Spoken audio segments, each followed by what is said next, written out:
Let's go to our buddy Chris Franklin, who's been down at camp as well. We'll bring him up now. Chris, what's going on, man? How you doing? I'm doing well. How are you guys doing? I'm good, man. What's up, bud? What's up, John? You fired up for the big open practice? Lincoln Financial Field. You get all the trappings. Get a little excitement going. The juice is flowing. Chris Franklin. I like it a lot because it's rare. You know, they only have it for like 2 days. They used to have it like for 2 times, 3 times, what have you. Now they don't have any, as they only have the one time. And it's an opportunity for a lot of families who don't have a chance to actually get to go to games or practices and see that. So it's fun to see. It's fun to see the little kids get all excited, like because who never can't really go. So for me, it's one of my favorite days of camp, just to go and see that and little scenes like that and get to get back in the link again. So it's fun. By the way, Jody would be thrilled if he were here. You got the birds chirping. He loved it. He loved when he went outside. The birds chirping. Yes, he did. It's funny because it was quiet. All this time it was quiet, and all of a sudden now everything I love the birds. Fire up now. Yeah, they're not overwhelming, Chris. They're a perfect. They're a perfect white. I love it. Good ambiance. Yeah, for the show. I love it. Thank you guys. Thank you, and I appreciate sharing this with everybody else watching right now. And the lawnmower guy. Early thoughts. Give me a standout for Chris Franklin, a disappointment, and a guy who's just sort of been there for you. Give me one of each.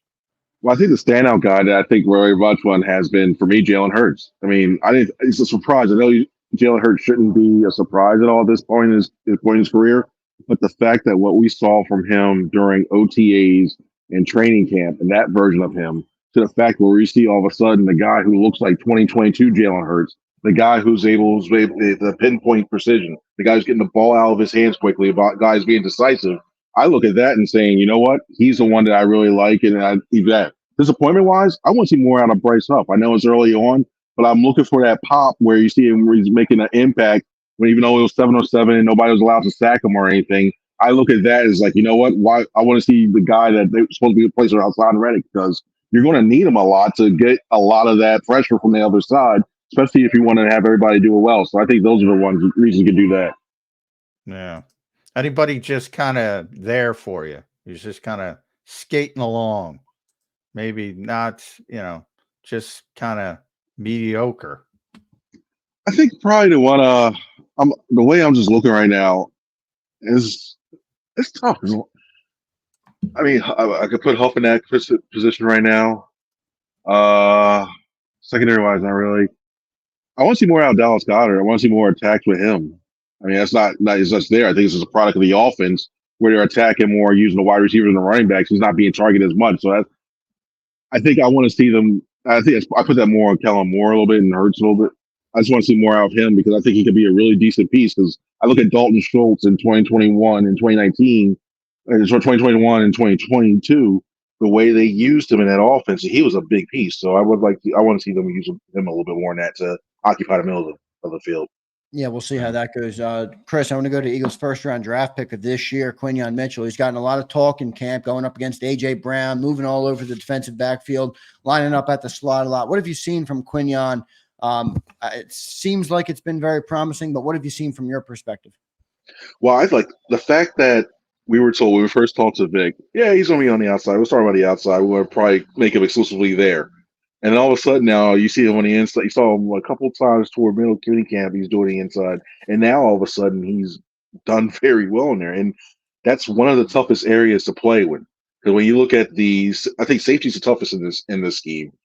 And then I probably put one of the off-ball linebackers as a second. But the fact that you have to play when you play nickel and all that communication and everything you have to do in coordination with the linebackers, with the corners, the safeties, what have you, I look at that and he's playing very well. And the fact to a point where we had reports of him going out against A.J. Brown and all that stuff, and the fact he's going across the middle, especially in that have to play man in an area he didn't really play much in college. The fact I see from him, I think when you look at the future, at least for this season, you have a lot of options to mix and match and to really confuse. And Fangio can make a lot of different schemes with him in mind. And that's right. You don't even have Cooper DeJean as well too in partner. Yeah. So people forget about Cooper already. Out of sight, out of mind. Yep. He'll be back relatively soon. And you're right. There's I think it's kind of strange, Chris, because you look at it individually and you say, I'm really impressed with Quinyon Mitchell. Everything Vic has thrown at him. I think those one-on-one reps with AJ, those are by design. That's not just rotations. And he looks not overwhelmed by everything. I think Rodgers has looked good. I think Slay has been Slay. I think Ringo has been solid. So I think if you look at everything individually, you say, hey, that's pretty good, man. They're improved. They got more talent. Things should be fine. You don't even have Cooper, as you mentioned, involved. And then I look at we're through 5 training camp practices, Chris. And you've seen a lot of training camp practices. There's no interceptions. Yeah. 0. And it's not just Jalen Hurts. It's Kenny Pickett. It's Tanner McKee. Will Greer doesn't get any reps to developmental, but throw the developmental in there. 0.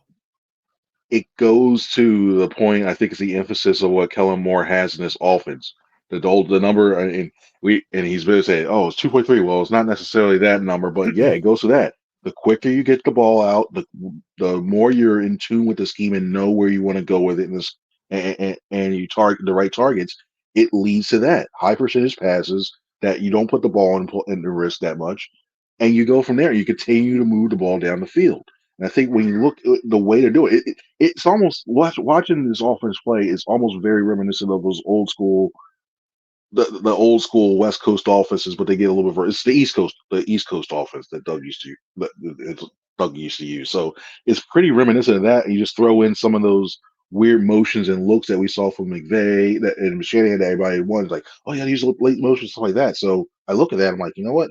It's very reminiscent. And when you get that going, high percentage throws, lots of yards after catch, where we see these guys have the ability to do that, and you see the plays that we have right now, and keeps the ball out of harm's way when you're doing that. Yeah. You're muted, Xander. Chris, another guy I want to ask about is Bryce Huff, big signing of the offseason. Haven't seen much, or at least I haven't heard much. Johnny Mac didn't see too much. Nothing negative, John said, but what's been your takeaway from what you've seen from Bryce Huff so far in this training camp? I wish to see more like the pass rush aspect of it. And he's going to, when you lose 27 sacks over 2 seasons, you need a guy who's on that one edge who can really pound well. And especially, and it's weird, everybody talks about the backside defensive end because, you get around there, most important position, blah, blah, blah. That front side defensive edge rusher is very important because it just gets the quarterback thinking because they see that pressure coming. That's why I think when you had that with Hassan Reddick, it really helped out a lot. So I'm looking at that, and I don't see that real impact from him in that. And then also, I wonder how much is he wondering about? Did he get a mandate? Hey, you got to play the run a lot better than what you did beforehand. So he's thinking about that, and also the fact that he's new, he's getting used to that. So he's got a lot going on in terms of what he's trying to do and try to make an early impact. We haven't seen it as of yet. And you kind of hoping like he's trying to get used to everything and get better, because if not, you start to see more Nolan Smith, and then you got questions about that. Like the edge rusher part for me is the area where I think that's where there's a lot of question marks in terms of like guys who can consistently do it over time, especially that left side. So you gotta hope that he does it, and if not, you got a lot of questions. You got a lot of problems potentially have. Yeah, I'm very high on Bryce Huff. I've been high on. I think he's going to be a good player. I think I think part of Vic Fangio's honesty created some of the concerns about Bryce Huff because of what he said. But I think if you look at what Vic really said, he said, well, he's a good pass rusher. All right, period. That's it for me. I don't give a shit if he can be a flat defender, Chris. I don't care if he can set the edge. Hassan Reddick didn't set the edge well. He's okay. Some good, some bad. Hassan terrible in coverage, but he could get to the quarterback. As long as Bryce Huff can get to the quarterback, I'm fine. And Vic said that's his floor. All right, if that's his floor, let's go. I'm good with it.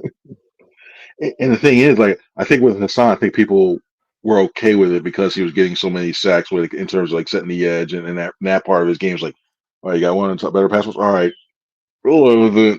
All right, cool. You hope I mean, 10 sacks last year, that was good. For Huff, yeah, especially in the rotational as big snaps, that's good. You hope it carries over because he's going to be playing way more snaps than he ever has in his career next year, in this season coming up. So you hope it correlates and it just goes like it correlates. Like more snaps, he's going to get more opportunities, stuff like that. But it's still my gut's rumbling. And I ain't from being hungry. I'm worried a little bit when it comes to Yeah, well, I don't blame it. You know, he's only been a part-time player. I get that part of it, but yeah, I think he's going to be a good pass rusher, and if he's a one-trick pony, I'm okay with that. I really am. You know, is there any concerns he's not even going to be good at that trick, though? I mean, if the trick is getting to the quarterback, I mean, look, I know he's playing against Lane and Mailata, and it's tough, but you know, those are the kind of guys you have to beat when you want to be, you know, when you want to make an impact in games late in the season, in the playoffs. Well, I don't know if he's going to be able to beat those types of players, but I don't think anybody. Well, every once in a while, I'm not saying he's going to beat him every time, but you would at least like to see something. Like you hear Quinyon gets beat by AJ, and then one time he stops him. You know it's going to go both ways, but I haven't really heard anything good, even on the pass rushing front on Bryce. And I'm not ready to sound the alarms, but I'm a little nervous that he's not going to be able to replicate, you know, what Hassan did here in Philly.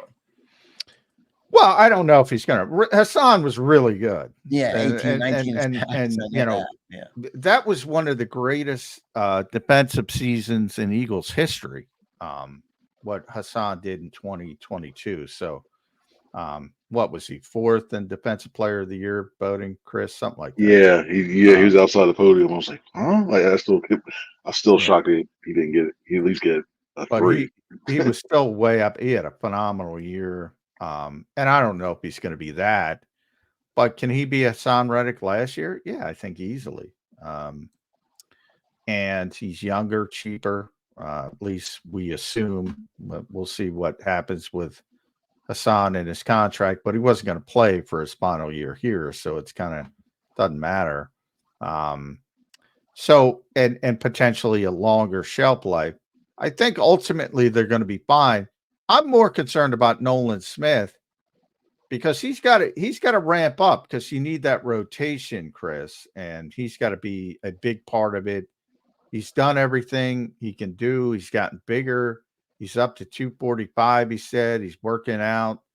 Even with Aaron Rodgers getting some knowledge from a quarterback's perspective, that's good. He got the shoulder. I think that's the biggest thing. He got it fixed, hopefully. If that shoulder holds up, but there's a lot of ifs in what I just said. Where are you with Nolan Smith? I think I seen progress from what I saw last year in terms of the way he looks. To me, he looks a lot more comfortable. I mean, he's comfortable in this game. I just mean on the field, he's more comfortable in what is expected of him. I thought that was a big thing as well too, because when you look at him last year, it's like at the rookie, you got wide eyes, like yeah, he's still talking confidently, but then you look, it's like the bullets were flying, he wasn't getting in there. Now, and another thing I thought that was really important for him as well too. There were too many times last season where offensive linemen were able to get inside his interior part, and they were just having their way with him.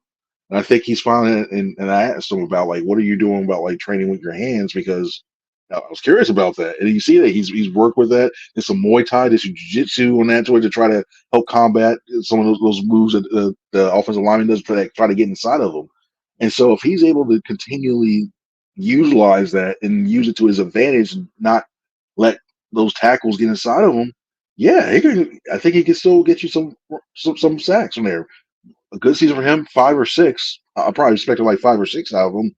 It's one of those things where you almost you kind of want them. I think you see more of the Mike Mamula stuff where you go ahead, he gets a lot of pressures, he gets a lot of hurries, impacts the thing. I like what I've seen out of camp. And it was a couple times he's been playing the left and right side. I've seen him get around a couple of those tackles a few times, and it's affected that. Did he get the sack? No, but he was able to force the quarterback to get out of the pocket and run away from that as well too. So I look at that and I feel more encouraged from where he was right now. I've seen progress enough to make you feel like, all right, you may have something here. Chris, another position I want to ask you about is linebacker position, and specifically Nakobe Dean. He's the guy that everybody is waiting for him to make his mark on the Philadelphia Eagles. He's going into his 3rd year. What have you seen from him? And then, if not anything from him, what have you seen from the linebacker position? They seem to like the combination of Devin White and Zach Baum. What have you seen from that position? Well, I look at Kobe Dean, and I look at the one thing I learned from him. I didn't see as well, and they didn't use it as much last year. But I saw he's a very good blitzer, like a very good blitzer. In fact, like why I know Vic doesn't like to do it. He uses it when he needs it, but to the point, like you have a weapon right here. You can use it in the A gaps or B gaps. Why not? Why not use it a little bit more when you need to bring some extra guys? But I look at the way his coverage is all right. I think they're working away. He's working his way. He's working his way back into the conversation again, especially with the using Bond. I know Dean was working his way back from his injury from last year. He was doing that, and so he used Bond just to do that and get the extra snaps. I'm. I think when all said and done, I think Bond goes more as an edge rusher, but it gives you an extra option as an off the ball guy, and I still think that's still good because you still have a lot of question marks if you're going to have Kobe Dean available, and the more experience you get Bond in there, I have no problem with that. I wouldn't be, yeah, like I said, I wouldn't be surprised if it's Dean and White to start, and then you mix Bond in a little bit, or something. Unfortunately, you hope he doesn't get hurt. He goes there, but I like that one too. I think he settling down in coverage a little bit. He looks a little bit okay on there still. I think he's still working some of that handoff stuff underneath, but overall, I think he's going to be the starter when everything's when we start week one. Yeah, I agree with you. I think when we hit week one, it's going to be Devin and Kobe. And I think Zach's going to fit into the Van Ginkel role and play both off ball in edge and be that flat defender because Julian Okwara can't do it. We know that. Somebody. So I don't know. Big obviously wants to use that position. I think maybe that's where Zach Bond fits, but we'll see how it shakes out. Offensively, wide receiver 3. Should the Eagles give Britton Covey a legitimate shot? Because he keeps generating separation, Chris. More than those other guys. I look at it like I'm shocked in terms of how effective he's been in that role. And to me, I still look at John Ross. And I know it's going with it. I still like John Ross as a potential candidate. I really do. In fact, Well, they seem to like him. Yeah. yeah, Well, the guy's unbelievable when it comes to, he ran a 4.22 for. He could be in the Olympics right now. yeah, I like seeing one in the 100. That'd be fun to watch on the air. Yeah. But but the one thing Unfortunately, Devin Allen didn't make it this year. yeah, which that shocked me. Well, torn ACL. He was. That might have something to do with that. Yeah, that might do that. But the thing with me is, even though I like John Ross a lot, I still think of Giants John Ross. I still think of Cincinnati's John Ross, where he's doing really well right now. But when the game starts, will he make a significant impact? And that's why I'm like, you know what? Are we watching? Is he doing good right now? But it may pay for later on. Britton has found a good way. He finds those soft spots in the zone, sits down, and he does a good job. And we know his ability to run because we see him as a punt returner, and he gets those yards after the catch. So I think he deserves a legit look on there. And I want to see him in like when eventually, like especially those joint practice with the Patriots, or like say a preseason game where they actually get the starters out. Maybe for like a series or what have you. I want to see him in there just to see if he can do it. And he's earned the right to. I believe in there. Will he get the job?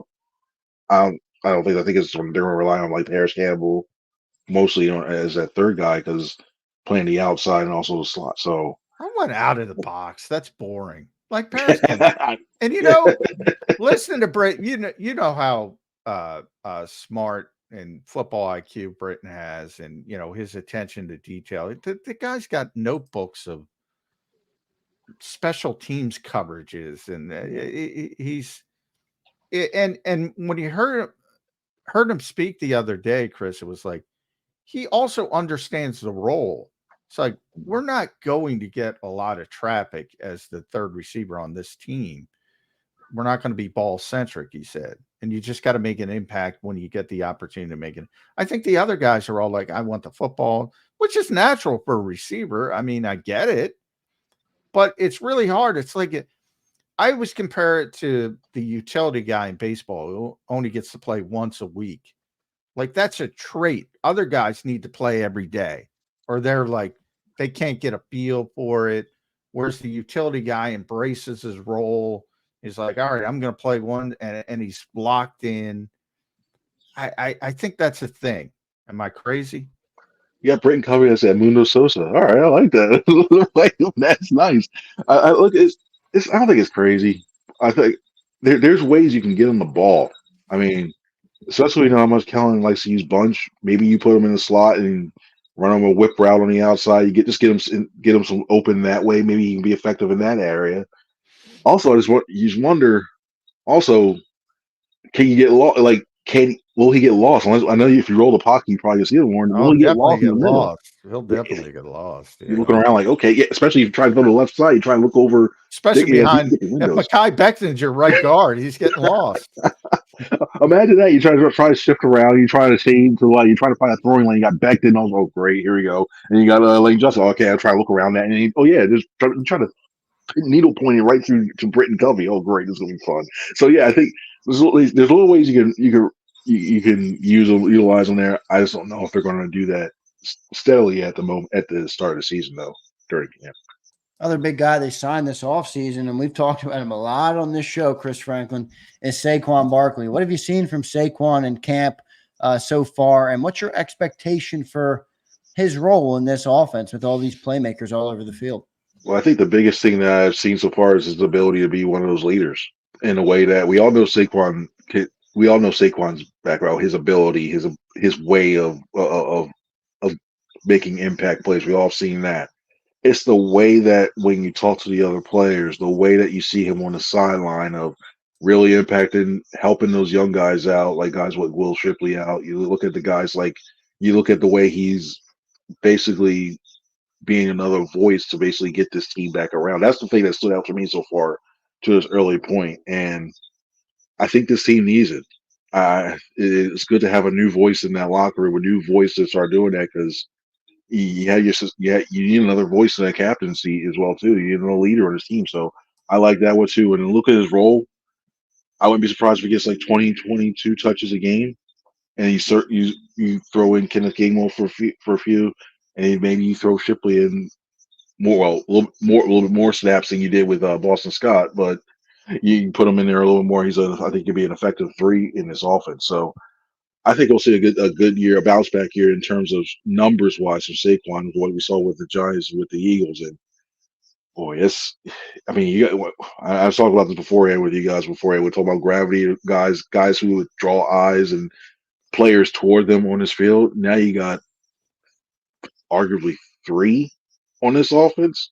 Yeah, good luck trying to stop that if you're a defensive coordinator. Good luck. Yeah, and just in the running game, I mean, we've seen it already. Early in camp, they ran an option, and Jalen fake pitched it to Saquon, and everybody went to Saquon, and Jalen just kept it. And Jalen looks healthier, and he's got more juice this year, and he just exploded through the middle.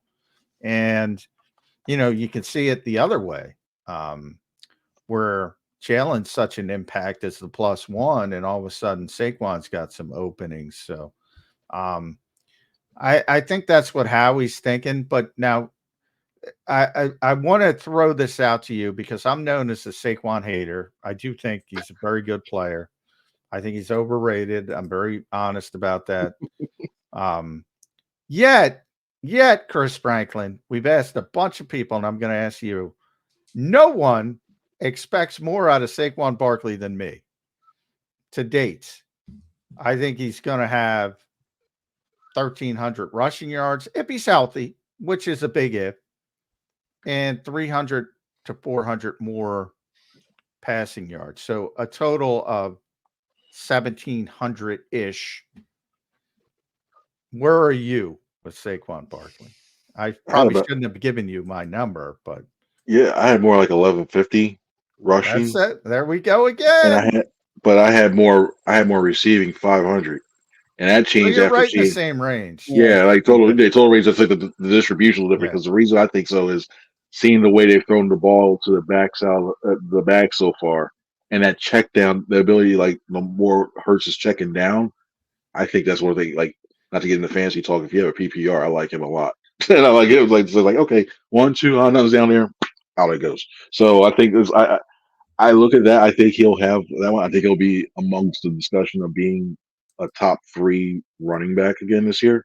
I think he'll have that much of an impact because it also helps that, you'll see that. I think it also helps that it's going to be back and forth on that. You'll see teams playing single high because they want to stop Saquon. All of a sudden, you'll see the passing for AJ and Smith, and they'll get their opportunities. They're like, oh, we can't get beat again, so they go too high again, and then Saquon's going to get his yards that way. You want to see that yo-yo all year. So I think that's where you start to see his effectiveness and impact and get his numbers then. Now, I'll say this because we saw a crap load of red zone work. It was weird. We had not seen one red zone period for 4 consecutive practices, which is very rare. Nick Sirianni used to start with day 1 red zone.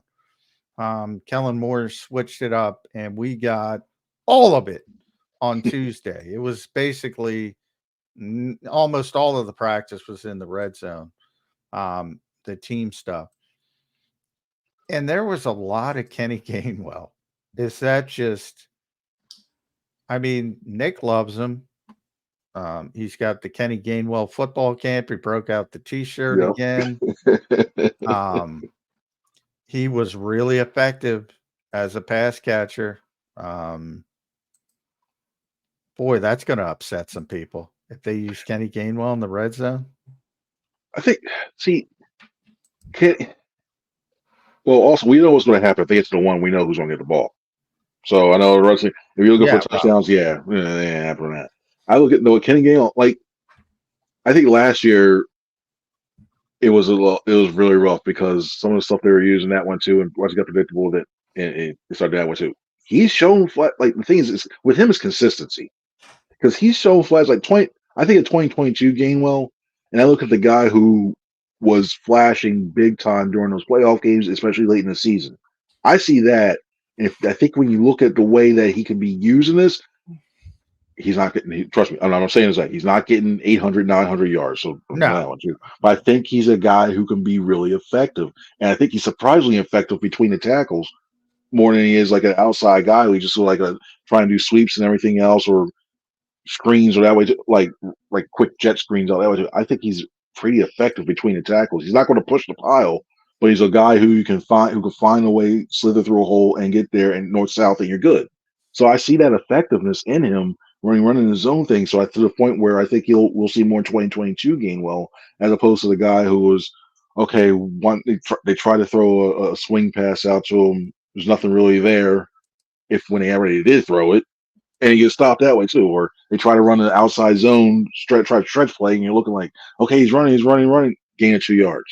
And so I think they're very the looks, and I think he'll do all right. I think he'll be all right. Like this is a better, to me, this running back core I think is going to look more reminiscent. You'll see them better utilized this season, I think, as opposed to last. Good stuff, Chris Frank. And one last question for me. I want to go to our guys in the chat. We got a super chat. For the sake of the question, do a rapid fire because you kind of already hit part of it. But biggest takeaway from camp, and then the end there, he meant biggest disappointment. So if you had to go biggest takeaway, I guess on a positive side, and then biggest disappointment from camp so far. Thank you, D-Love, for the super chat. Biggest surprise takeaway from that one, the focus on conditioning. My goodness, the fact you've seen so many big offensive linemen running back and forth, more than I think someone's going to receive. I'm just like, what the heck? Are they going to still be around the 300-pound mark by the time they're done camp with days like today? Like, what's going on with this? Like, okay, yeah. I mean, I think that one too. When it comes to biggest disappointment, I hate to go back to it, but Bryce Huff. That's my guy. Vick's got everybody worried about Bryce Huff. I don't think anybody's having a question. Yeah. For me, I had my questions back in OTA when the deal was done for him. I know you wouldn't have Hassan we'd be talking about right now. We'd be talking about Hassan 24/7, blah blah. He'd eventually have to come back because he kind of wants to get paid. So I'm like, all right, cool, deal with that. But to your conditioning point, it's fun to watch Devontae run him. He's like the Energizer Bunny, having the time of his life, and the offensive linemen are just even and how it's you see him pawing the hands on the hips of they go, okay, one more. All right. I'm surprised they're not running out fourth quarter when they're running back like we can do that like it's all high school and stuff like that. And you know what? It's like everybody's probably pissed at Jalen Carter and Jordan Davis because it's all about those two guys. Because those two guys, they gotta play, and they gotta play a lot, and they gotta play well. And they didn't play a lot in Georgia, so they weren't used to it. So and I'll say this quickly too. I still stand by this. The most important person on that defense is Jordan Davis this year, just because everything needs to collapse. It keeps the linebackers off, and it helps those edges too. To me, he's the most important person on that defense this year. Love that take by Chris Franklin there. Good stuff, Chris. Thanks for joining the show, man. We appreciate it. Good job. You heading down there tonight for the open practice? Yep, can't wait. I can't wait. I love that to see that. So if y'all see you're waves, going to see me hobble around because I tripped over a tripod, so I'm limping. Now, are you day to day, week to week? We got to put you on the pup list. I think it's pup list. I'm fighting through it because I got Nick's dog mentality, but yeah, I like it. Yes, he's a gamer. See that gets you up in the draft, man, my friend. You're a gamer. You keep going through that way. I'm Nate Gary. I don't have a lot of skill, but I'm going to play through it. I'm Nate Gary. Sorry. Oh, no, I don't mean that, man. Hey, welcome to Philly, Nick. Yeah, be a good man. Nah, I keep saying, if you need an assist, let me know. I'll help you out. All right, thanks, buddy. At C Franklin News. Make sure you follow Chris on X. Read him at nj.com. We'll be reading and following all your work tonight. Thank you, Chris. Appreciate it, man. No problem. Thank you, guys. Have a good one. There's Chris Franklin joining us on Birds 365. Good stuff from Chris Franklin, who's been down there. I thought he had some good takeaways. John, a great end there with Jordan Davis, the most important part of this defense for Chris Franklin. I thought that was a great take there. What do you think of that, Jordan Davis being the most important guy in this defense? Yeah, I would lean towards Jalen because I think Jalen's going to be a superstar, and that's going to have more of an impact. But yeah, I mean, and Chris understands Jordan Davis's role, which we talk about on this show a lot, keeping bodies off the linebackers because the linebackers are a little bit weaker on paper. So he's got a very important role. And Vic has said it pretty consistently. Those are the two guys they're building the foundation of this defense on Jalen Carter and Jordan Davis. So it's 1 and 1A either way. But I think Jalen Carter is going to be a superstar. And I think Jordan Davis is going to be more. I've always said, what you want is with Jordan Davis is Haloti Nada in his prime. That type of player. So depends what you're looking for. The splash, and most people like the splash more than and it's a lot of it's on dirty conditioning. work. Yeah, true. And there's much been made of the conditioning, so we're going to see how that looks. I think you're never going to be able to tell fully in camp. Obviously, you're not getting to the 40-50 play range like you'll get into a game. So it'll be interesting to see how Jordan Davis handles the role this year. I think he's going to have a big year. It's kind of a contract year for him. Not really, John, but this is the time Eagles like to get it done, would be after that third year like they just did. Definitely. Yeah, I mean, definitely they will look to extend him. He's going to want to have a big year. I think that's on his mind as well. And I'm sure he's a guy that's going to get some big money. So we'll see how he does this year. But interesting to see, what type of money do you think Jordan Davis would get? Would it be in that top defensive tackle range? No, he's not going to get paid like the it's tougher to quantify because of the position he plays. But he will, you've seen some more nose tackle types get paid. Those guys get paid. So it won't be the pass rusher level, but NFL people are smart. They pay defensive tackles, effective defensive tackles. So he will, if he has a big season, he will get a very, very big contract. Good to see. Can't wait to see how he plays this year. A lot depending on him and Jalen Carter in that middle. So we'll see what they're doing. Cornell James checks in. Xander, this season is going to be big for this show. Cornell, I agree completely, brother. I'm looking to have the biggest year ever on Birds 365 going into season number 4, covering the team. My first season in the chair. So I can't thank all you guys enough, because me and John can be here and make 2 hours of content, but we could also talk into a void, and we don't. We talk to you guys. You guys are our loyal listeners. So every time you like, share, subscribe, tell a friend, that's what helps us grow. And we can't thank you guys enough. We wouldn't grow without you guys. So we appreciate your viewership, your consistency, and your loyalty to the show consistently. It is much appreciated. So we appreciate that very much. Johnny Mac, any final thoughts on this Thursday, man? It's August 1st, John. Can you believe that? August freaking 1st, man. It's blown by this summer. Yeah, August, it's going to be about 95 today with, I think the heat index might get up to 105. So everybody, you're allowed to bring one water in because of that issue. So realize that as well. Keep yourself hydrated. Yeah, it's going to be a hot one tonight. Hopefully the sun goes down pretty quickly. But yeah, it's been pretty hot here around here through Yeah. 7-8 p.m. So practice is what, 6:30 it starts, right? 6:30. 6:30. Who knows? They might even kick it back the opposite just to get it a little bit cooler. I doubt it, but so 6:30 open practice. Yeah, it's the only one. So enjoy it. We had a couple people in the chat who said they were going down. So excited to hear what they had to say. We had the guy in the beginning who said he'll check in with me tomorrow and give me the update on what he saw. So we will have some fan journalists down there today, Johnny Mac, taking in what they see. Yeah. So we appreciate. Well, it's funny they can tape the practice from the stands. We can't.